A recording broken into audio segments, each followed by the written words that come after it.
Hello everyone, welcome to study group Pathshala. मैं उल्लास और आज की क्लास काफ़ी ज़्यादा इंपॉर्टेंट होने वाली है। इसमें हम लोग डिस्कस करेंगे एक इम्पॉर्टेंट ऐसे को, और ये ऐसे होगा impact of rising prices on common man. ठीक है, ये काफ़ी इंपॉर्टेंट टॉपिक है, आपके एग्जाम में पूछा जा सकता है और सोशल टॉपिक है। रिसेंट सिनेरियो को देखा जाए तो उसके हिसाब से काफ़ी इंपॉर्टेंट टॉपिक बन सकता है। तो आप इसको जरूर प्रिपेयर करके जाइएगा और इसकी पूरी प्लेलिस्ट को जरूर देख लीजिएगा ताकि आप सारे जितने भी एक्सपेक्टेड टॉपिक्स हैं उनको प्रिपेयर कर सको। राइट, तो पूरी सीरीज का लिंक आपको डिस्क्रिप्शन मिलेगा, उसको आप कवर कर सकते हो। राइट फ्रेंड्स, और प्लेलिस्ट सेक्शन से भी जाके उसको वॉच कर सकते हो। इसके साथ ही साथ फ्रेंड्स आप इन बुक्स को ले सकते हो जो आपको हिंदी इंग्लिश दोनों मिल जाएगी। यहाँ पर आपको सारे रीसेंट टॉपिक्स मिल जाते हैं जिनको प्रिपेयर कर पाओगे, ताकि आप एक ही जगह से सारी चीज़ें आपको अवेलेबल हो जाए, आपको इधर उधर भटकना ना पड़े। ऐसे लेटर दोनों ही आपको यहाँ पे मिल जाएंगे, तो दोनों ही चीज़ें इन बुक्स में आपको मिल जाएगी। साथ ही साथ प्रेसी राइटिंग के लिए आप सेपरेट से बुक ले सकते हो जिसमें आप प्रैक्टिस कर सकते हो, क्योंकि लास्ट टाइम प्रेसी पूछा गया था सीजीएल में, तो आपकी भी प्रेसी पूछा जा सकता है। तो प्रिपेयर आपको दोनों करके जाना है, प्रीसी भी करके जाना है और लेटर भी प्रिपेयर करके जाना है। ठीक है, तो इनको आप ले सकते हो अपने मीडियम के हिसाब से, और लोएस्ट कॉस्ट में आपको ये बुक्स मिल जाएंगे। एडिशनल 30% डिस्काउंट भी मिल जाएगा। तो डिस्क्रिप्शन दोस्तों लिंक दिया गया है, वहाँ से जाके आप इनको डिस्काउंट रेट पे ले सकते हो। राइट फ्रेंड्स, तो चलिए शुरुआत करते हैं। हम लोग स्टार्टिंग करते हैं यहाँ पे कैसे आपको लिखना है इस टॉपिक को, ये देखते हैं। इंट्रोडक्शन से स्टार्ट करेंगे। तो यहाँ पे इसकी स्टार्टिंग आप कर सकते हो कोटेशन से कि inflation is like a toothpaste, once it is out you can hardly get it back it again.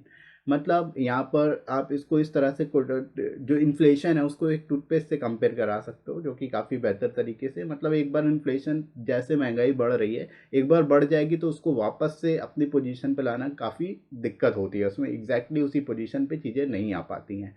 Right, तो इसलिए आप इस तरह से इसका कोटेशन के रूप में यूज़ करके आप बेहतर तरीके से समझा सकते हो।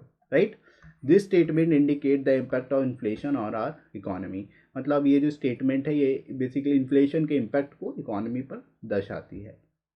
The rampant increase in the prices is causing anxiety among the people of India. यानी जो तेज़ी से इंक्रीज हो रहा है प्राइजेस में, तेज़ी से प्राइस बढ़ रहे हैं, इसकी वजह से लोगों में, जो कॉमन मैन है उनमें स्पेसिफिकली जो एंजाइटी है, जो चिंता है, वो बढ़ती जा रही है। Right, price rise is a world wide phenomena and India is no exception to it. यानी आप ये कह सकते हो जो प्राइस राइज है वर्ल्ड वाइड फिनोमिना, मतलब हर जगह दुनिया के हर एक हिस्से में जो है प्राइस राइज की समस्या देखने को मिलती है, और इंडिया भी इससे एक्सेप्शन नहीं है, मतलब इंडिया में भी मौजूद है। Price of everything are hiking even if the essential goods like gas, pulses, sugar, edible oil, tea, food grains and petrol. ठीक है, यहाँ पे जो प्राइस राइजेस के बारे में आप बता सकते हो कि जितनी भी चीज़ें, सभी चीज़ों के दाम बढ़ रहे हैं, यहाँ तक कि जो एसेंशियल गुड्स हैं, जो डेली यूज़ के उपयोग के जो सामान है, जो उपयोग करने की चीज़ें हैं, उन सब के दाम भी बढ़ रहे हैं। जैसे कि चाहे वो गैस हो, दालें हो, शुगर हो, एडिबल ऑयल हो, टी हो, फूड ग्रेन्स हो या पेट्रोल हो, जो बेसिक नेसेसिटीज़ है उनके दाम भी तेज़ी से बढ़ते जा रहे हैं। When the total demands is greater than the total supply of goods and services, it causes prices to rise। अब इसका कारण क्या है, क्यों बढ़ रहे हैं, क्यों प्राइसेस बढ़ते जा रहे हैं? उसका सीधा सा सिंपल सा फॉर्मूला है। आप ये कह सकते हो कि जब डिमांड चीज़ों की बढ़ती है तो उसका प्राइस भी बढ़ जाता है। राइट, तो जैसे जैसे डिमांड ज़्यादा होती जाती है सप्लाई से, मतलब सप्लाई चीज़ों की काम है, उसकी डिमांड ज़्यादा है, तो प्राइस ऑटोमेटिकली क्या होता है, बढ़ने लगता है, जिसकी वजह से इन्फ्लेशन आता है। इसी को हम लोग प्राइस राइज बोलते हैं या प्राइस हाइक बोलते हैं। राइट, तो इस चीज़ को आप समझा सकते हो अच्छे तरीके से, बेसिकली और बेहतर तरीके से एग्जाम्पल के थ्रू। राइट, तो यहाँ तक इंट्रोडक्शन, आई होप आप लोग को समझ आ गया होगा कैसे आप लिखोगे इसका बेहतर तरीके से, ताकि इसको आप और रियलिस्टिक वे में लिख सको। इसके बाद देखिए इसके पीछे कारण क्या होता है, क्या क्या फैक्टर्स होते हैं, उनके बारे में बात कर सकते हो। The factors such as increase in disposable income, consumer spending, public expenditure, black money are responsible for increasing demand. ठीक है, अब देखो डिस्पोजेबल इनकम क्या होती है, वो इनकम जो फाइनली आपके पास होती है, जितने भी तरह के आपके खर्चे हैं, जितने भी तरह के आपके टैक्सेस हैं, उन सभी को निकाल देने के बाद। यानी कोई भी व्यक्ति जो कमा रहा है उसमें से जितने भी खर्चे और सारे टैक्सेस वगैरह उसने पे कर दिया, उसके बाद जो बचा हुआ पैसा होता है उसको डिस्पोजेबल इनकम बोलते हैं, जो वो अपनी मर्जी से खर्च कर सकता है। ठीक है, तो डिस्पोजेबल इनकम अगर लोगों की बढ़ेगी तो लोग डेफिनेटली ज़्यादा खर्च करेंगे, और ज़्यादा खर्च करेंगे तो डिमांड चीज़ों की बढ़ेगी, और डिमांड चीज़ों की बढ़ेगी तो फिर प्राइस भी राइज होगा। राइट, तो डिस्पोजेबल इनकम एक तरह से एक फैक्टर है इसका। कंज्यूमर स्पेंडिंग, यानी लोग ज़्यादा चीज़ों को खरीदने लगें। पब्लिक एक्सपेंडिचर, पब्लिक एक्सपेंडिचर का मतलब कि गवर्नमेंट बहुत ज़्यादा खर्च करे, गवर्नमेंट बहुत ज़्यादा जो है डेवलपमेंट प्रोसेस मतलब अलग अलग चीज़ों में खर्च करने लगे, तो उससे क्या होगा कि लोगों के पास पैसा आने लगेगा, लोगों के पास पैसा आएगा, इकॉनमी में पैसा इंजेक्ट हो जाएगा, तो उसकी वजह से क्या होगा, लोगों की परचेजिंग पावर बढ़ जाएगी।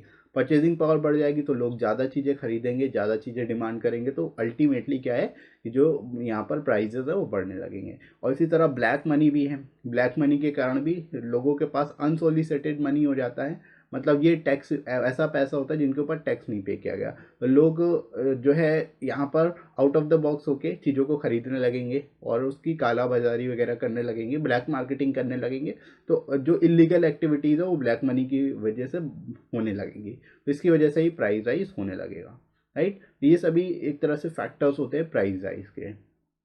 इसके अलावा price rise affect different people differently, price rise की वजह से अलग अलग लोग अलग अलग तरह से जो बेसिकली इस पर प्रभाव पड़ता है, मतलब सब लोगों के ऊपर एक ही तरह का प्रभाव नहीं पड़ता है, यहाँ पे अलग अलग तरह से हर किसी के ऊपर इसका प्रभाव पड़ता है। जैसे आप एग्जाम्पल के थ्रू दे सकते हो, although it may not have much effect on the flexible income group but maximum hardship is face by the fix income groups, यानी ऐसे लोग जिनकी इनकम फिक्स्ड है, जैसे सैलरीड पर्सन है, या फिर ऐसे लोग हैं जिनकी वेजेस उनको मिल रही है डेली बेसिस पे, तो उनकी इनकम फिक्स है, तो ऐसे लोगों पे सबसे ज़्यादा जो है इफेक्ट पड़ेगा प्राइस राइज का। जबकि जो फ्लेक्सिबल इनकम ग्रुप है, मतलब ऐसे लोग जिनकी इनकम फिक्स नहीं है, कम ज़्यादा होती रहती है, तो उनको इस बहुत ज़्यादा फर्क नहीं पड़ेगा, क्योंकि वो जितना खर्च करेंगे उससे कहीं ज़्यादा वो कमा लेंगे, राइट। कभी कम कमाएंगे, कभी बहुत ज़्यादा कमाएंगे। जैसे बिजनेस में ओनर्स हैं, इन सभी की इनकम क्या होती है, फ्लेक्सिबल होती है, तो इन पे बहुत ज़्यादा फर्क नहीं पड़ता है। लेकिन जो फिक्स्ड इनकम ग्रुप होती है, मतलब जो सैलरीड पर्सन है या जिनको वेजेस मिल रही है, ऐसे पर्सन है, उनकी इनकम सीमित होती है, तो अगर प्राइजेस बढ़ते हैं तो उनकी इनकम काफ़ी ज़्यादा कम होने लगती है, तो मतलब सबसे ज़्यादा फर्क जो पड़ता है वो फिक्स्ड इनकम ग्रुप के ऊपर पड़ता है। तो यहाँ पे इस तरह से इसको बता सकते हो, एक्सप्लेन कर सकते हो। It is so because their salaries remain the same but the prices continue to rise. अब ऐसा इसलिए होता है क्योंकि उनकी सैलरीज जो है वो तो चेंज नहीं हो रही है, वो सेम रहेगी, वो कांस्टेंट रहेगी, लेकिन जो प्राइजेस है वो कॉन्स्टेंटली राइज होते रहेंगे, वो लगातार बढ़ते रहेंगे, राइट। तो इस वजह से उनके ऊपर सबसे ज़्यादा फर्क पड़ता है। The impact of rising prices can be seen in unfulfillment of basic needs, increase in the price of petrol and diesel leads to increase in transportation cost।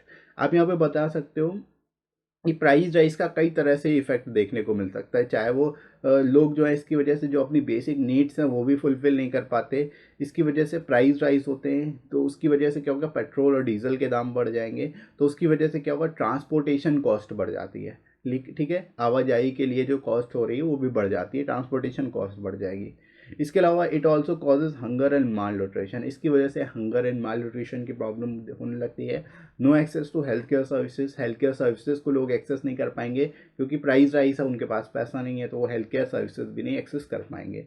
Migration भी होता है इसकी वजह से, लोग क्या है, जब लोग कमा नहीं पाएंगे उस जहाँ पे वो रह रहे हैं, तो दूसरे शहरों में दूसरी जगह पे जाएंगे कमाने के लिए, तो इसकी वजह से माइग्रेशन भी तेज़ी से होता है। और भी इसके अलावा बहुत सारे फैक्टर्स होते हैं, तो यहाँ पे आप इस तरह से बता सकते हो कि ये सारी चीज़ें, ये सारे इफेक्ट होते हैं प्राइस राइज के।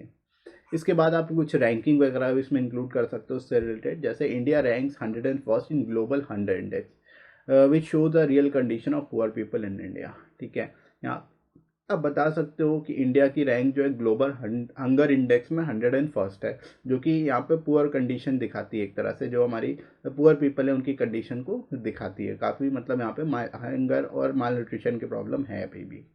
The condition of women is not very good as 7 out of 10 women are suffering from anemia in India। यहाँ पे बता सकते हो वुमेन की कंडीशन भी बहुत अच्छी नहीं है, यहाँ पे 7 आउट ऑफ 10 वुमेन जो है एक तरह से अनीमिया से एक तरह से सफरिंग, उनको किस जो है खून की कमी के कारण उनको ये इस तरह की प्रॉब्लम होती है, राइट। तो ये भी यहाँ पे आप बता सकते हो, राइट। तो इस तरह की चीज़ें भी यहाँ पे आप बता सकते हैं, और यहाँ पे इंक्लूड कर सकते हैं कि किस किस तरह की प्रॉब्लम प्राइस राइज की वजह से हो जाती हैं, right.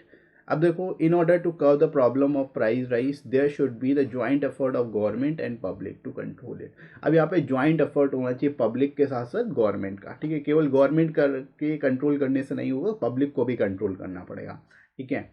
There should be more fair price shops, केंद्रीय भंडार, where the common man can shop the quality goods at low prices.